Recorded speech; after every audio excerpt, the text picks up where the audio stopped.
దేవుని నామములో మీ అందరికీ శుభములు తెలియజేస్తున్నాను. ఈరోజు దేవుని వాక్యము చదువుకుందాము. ముఖ్యంగా ప్రార్థన చేసుకుందాము. మమ్మల్ని మిక్కిలిగా ప్రేమించిన నా పరలోకపు రాజా, నీ బంగారమైన పాదములకు మరొక్కసారి వెలలేని వందనములు, స్తుతులు, స్తోత్రాలు చెల్లించుకుంటున్నానయ్యా.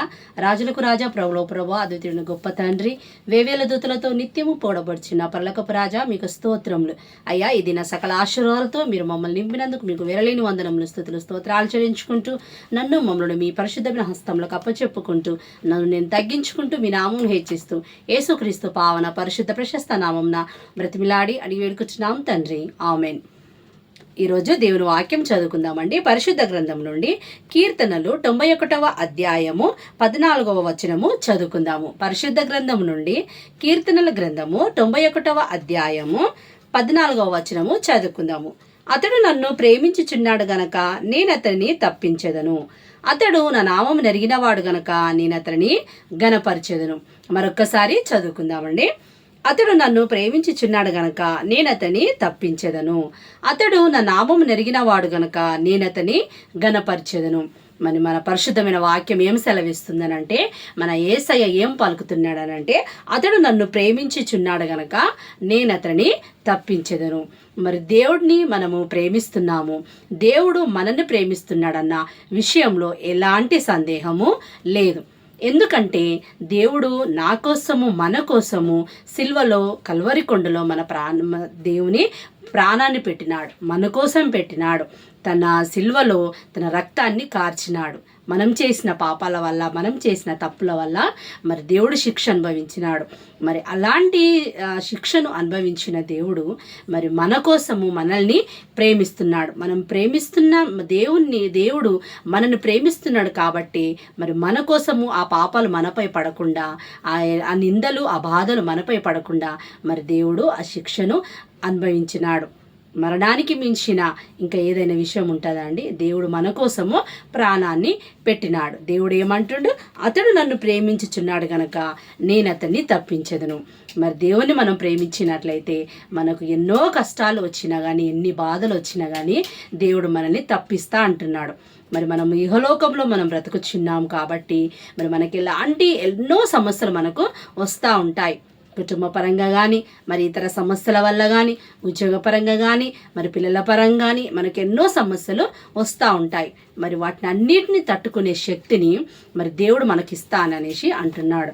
దేవునికి మనం మొరపెట్టినట్లయితే దేవుడు తప్పకుండా మనకు విజయాన్ని తప్పకుండా కలగజేస్తాడు. నేను అతను తప్పించదును అనేసి అంటున్నాడు. మనకు ఒక్కొక్కసారి మనము తట్టుకోలేని పరిస్థితులు లాంటి ఆపదలు మనకు వస్తూ ఉంటాయి.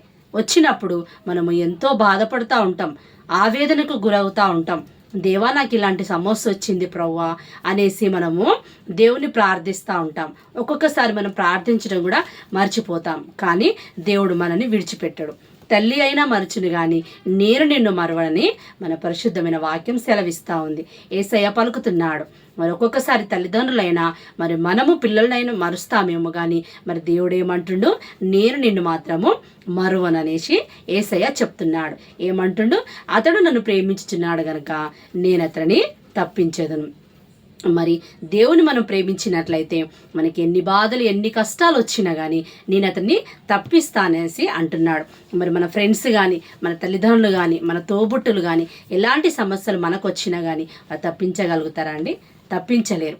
కానీ ఆ ఎన్ని భయంకరమైన సమస్యలు, ఆపదలు మనకు వచ్చినా కానీ ఒకవేళ మనం దేవుని సన్నిధానంలో ఆ సమస్య గురించి పెట్టి మనం ప్రార్థించినట్లయితే దేవుడు తప్పకుండా మనకు విజయాన్ని ఇస్తా అనేసి అంటున్నాడు. తప్పించదును అనేసి అంటున్నాడు. అంతకంటే గొప్ప మాట ఉంటుందండి? చూడండి దేవుడు ఎంత పెద్ద, మరి ఎంత గొప్ప మాట మరి పలుకుతున్నాడు. ఇంకేమంటుండు? అతడు నా నామం నెరిగినవాడు కనుక నేను అతని ఘనపరచెదను. మరి చూడండి, దేవుని నామాన్ని దేవుడు అతడు నా నామము నెరిగినవాడు. మరి చూడండి, మనము ఇప్పుడు ఎటైనా ప్రయాణమే వెళ్ళినా కానీ, లేకుంటే మనం ఫంక్షన్స్కి వెళ్ళినా కానీ మనం ఏం చేస్తారంటే బయటి వాళ్ళు కానీ వేరే వాళ్ళు కానీ మనం తొందరగా గుర్తుపడతారు. ఎందుకంటే ఓహో మీరు క్రిస్టియనా అనేసి అంటారు. ఓహో మీరు యేసయ్య బిడ్డలా అనేసి అంటారు. ఎందుకంటే మన ముఖ కవలికలో అలాంటి ఆ చక్కటి ఆ కళను దేవుడు, ఆ గ్లోనెస్ని దేవుడు మనకు అనుగ్రహిస్తాడు. అంటే యేసయ్య బిడ్డలు అనేసి మనం చూడగానే గుర్తుపట్టే రీతిగా మనం యేసయ్యలో ఆయన నామాన్ని మనము ఎరిగినట్లయితే దేవుడు తప్పకుండా మనకు సహాయం చేస్తాడు. చూడండి, వాళ్ళు చూడగానే ఓహో మీరు యేసయ్య బిడ్డలా, మీరు క్రిస్టియన్స్ కదా అనేసి అంటారు. అలా అన్నప్పుడు మనకెంతో సంతోషం కలుగుతుంది కదండి. మరి అదే రీతిగా దేవుడు అప్పుడు మనం ఏం చేస్తామంటే మన దేవుని నామాన్ని మనము గణపరిచినట్లు, దేవుని నామాన్ని మనము స్తుతించినట్లు. యేసయ్యమంటుండు, నా నామం నెరిగిన వాడు గనక నేనతని తప్పించెదను. మరి దేవుని నామాన్ని మనము ఘనపరచాలి.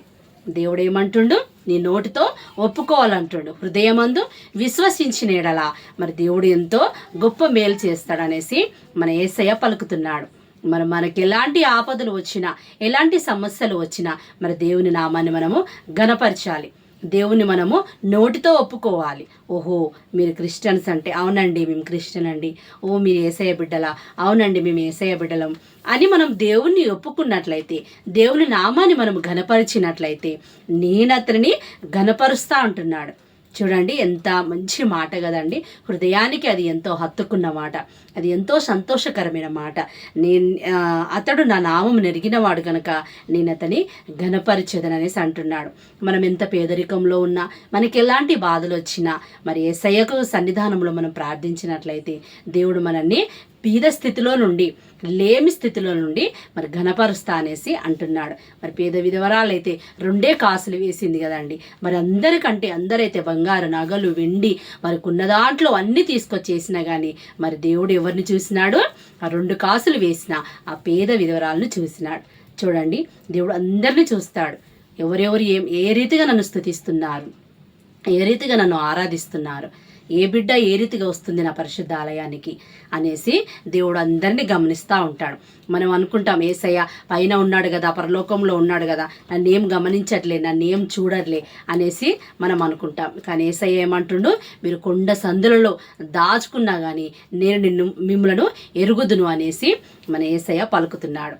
యేసయ్యకు చాటు ఉంటుందా అండి? మనము దాగుకోగలమా? యేసయ్య కన్నురెప్ప నుండి మనము ఒక మరుగైనను మనము చేయలేము. ఎందుకంటే సర్వ సృష్టిని సృష్టించిన గొప్ప దేవుడు కదా యేసయ్య. మరి యేసయ్యకు ఏదైనా తెలియని విషయం ఉంటుందా అండి? ఏది లేదు. సమస్తమును ఎరిగిన మన గొప్ప తండ్రి మన యేసయ్య.